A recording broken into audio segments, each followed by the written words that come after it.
ഒരു 7 മണിയോട് കൂടി ഇന്നത്തെ തിരച്ചിൽ സംയുക്തമായിട്ട് എല്ലാ സജ്ജീകരണങ്ങളോടും കൂടിയുള്ള ഒരു തിരച്ചിൽ നടത്തും. അതിപ്പോൾ ഏത് പ്രതികൂല കാലാവസ്ഥയാണെങ്കിലും കരസേനയാകട്ടെ ഈ നേവി സംഘമാകട്ടെ ഏത് പ്രതികൂല കാലാവസ്ഥയിലാണെങ്കിലും അർജുനെ കണ്ടെത്തിയേ മടങ്ങൂ എന്നുള്ള നിലപാടിൽ തന്നെയാണ് ഇന്നലെയും അവർ അക്കാര്യം വിശദമാക്കിയിട്ടുണ്ടായിരുന്നു. എന്തായാലും കർണാടക കേരള സർക്കാരുകൾ സംയുക്തമായി ഏകോപിപ്പിക്കുന്ന ഒരു രക്ഷാ ദൗത്യമാണ്. അതിന്റെ പൂർണ്ണത അത് ഇന്ന് കാണും. ഇന്ന് അർജുനെ നമുക്ക് കണ്ടെത്താനാകും. അവരുടെ കുടുംബത്തിന്റെ പ്രാർത്ഥന, അതിനൊപ്പം കേരളവും നിൽക്കുകയാണ്. ഈ തിരച്ചിൽ 7 മണിക്ക് തുടങ്ങും എന്ന് പറയുമ്പോൾ ഈ യന്ത്ര സാമഗ്രികൾ കൂടുതൽ സാങ്കേതിക വിദ്യ ഇന്ന് പ്രയോഗിക്കുമെന്ന് പറയുന്നു. അതിനു വേണ്ടിയിട്ടുള്ള സജ്ജീകരണങ്ങളൊക്കെ അവിടെ എത്തിയിട്ടുണ്ടോ, തയ്യാറായിട്ടുണ്ടോ ശ്രീധർ? സകലവിധ സംവിധാനങ്ങളും ഇവിടേക്ക് എത്തിച്ചേർന്നിട്ടുണ്ട്. കഴിഞ്ഞ ദിവസങ്ങളിൽ തന്നെ ഇത് വ്യക്തമായതാണ്. പ്രത്യേകിച്ച് റഡാർ ഉപയോഗിച്ചുകൊണ്ടുള്ള ഗ്രൗണ്ട് പെനട്രേറ്റിംഗ് റഡാർ ഉൾപ്പെടെ ഇവിടേക്ക് കൊണ്ടുവന്നിരുന്നു. അതുപോലെ തന്നെ സോണാർ സംവിധാനം, വെള്ളത്തിൽ നോക്കുന്നതിന് വേണ്ടിയുള്ള സോണാർ സംവിധാനവും നേവിയുടെ പക്കലുണ്ട്. ഇതെല്ലാം വെച്ചുകൊണ്ടുള്ള ഒരു പരിശോധന തന്നെയാണ് നടക്കുന്നത്. ഏതായാലും സംവിധാനങ്ങൾക്കൊന്നും യാതൊരു കുറവുമില്ല. ആദ്യ ദിവസങ്ങളിലെ ഉദാസീനത ഒക്കെ മാറ്റിവെച്ചാൽ കൃത്യമായിട്ടുള്ള ഒരു ഫോളോ അപ്പ് ഈ വിഷയത്തിൽ നടക്കുന്നുണ്ട്. കൃത്യമായിട്ടുള്ള ഇടപെടലുകൾ നടക്കുന്നുണ്ട്, ഏകോപനം നടക്കുന്നുണ്ട്.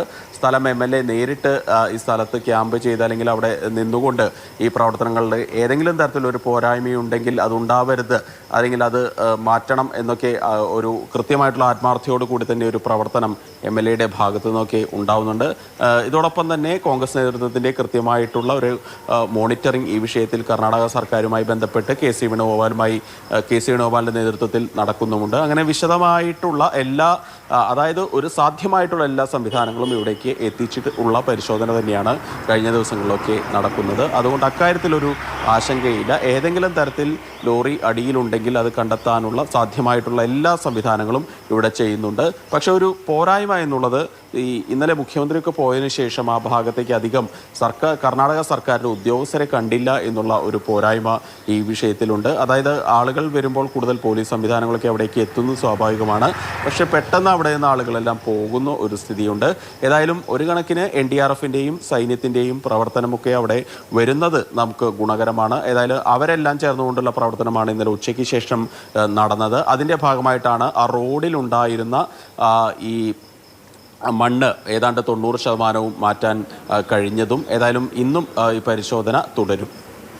ശരി ശ്രീധരൻ, എന്തായാലും നമ്മൾ ആശിക്കുന്നത് പോലെ, കേരളം ആഗ്രഹിക്കുന്നത് പോലെ, അർജുൻ്റെ കുടുംബം പ്രാർത്ഥിക്കുന്ന പോലെ അർജുനെ എത്രയും പെട്ടെന്ന് തന്നെ ഇന്നത്തെ തിരച്ചിലിൽ കണ്ടെത്താൻ കഴിയട്ടെ. എന്തായാലും NDRFും അതുപോലെ തന്നെ നേവിയും കരസേനയും ഒക്കെ സംയുക്തമായിട്ടുള്ള തിരച്ചിലാണ്.